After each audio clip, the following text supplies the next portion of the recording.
Executive Optical.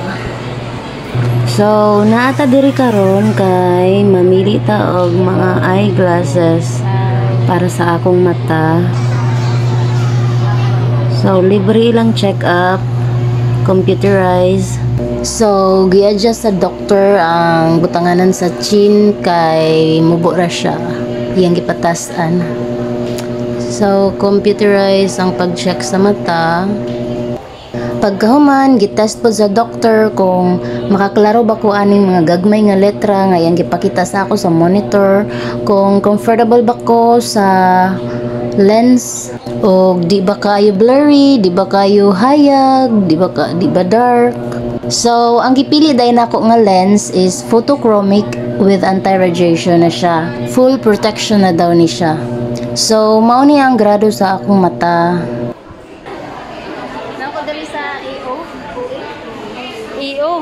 Gipatry ko og lakaw-lakaw kung di ba ko ma-dizzy. Hi guys. Nako diri sa EO Optical Executive. Kauban ako si Beverly. Beverly? Anong ginagawa mo? Patawad ko kay glasses guys. Akong grado sa mata is negative 2.0.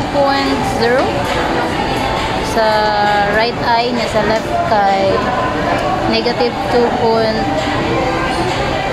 Hindi ko sure. Basta mo to siyang test. 3,000 akong nabayaran. Tada! Mani akong eyeglass bago.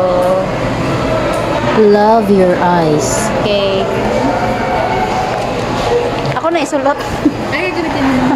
Sige.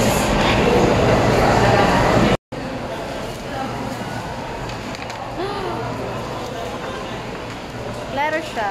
More siya sa lanan. Thank you for loving your eyes.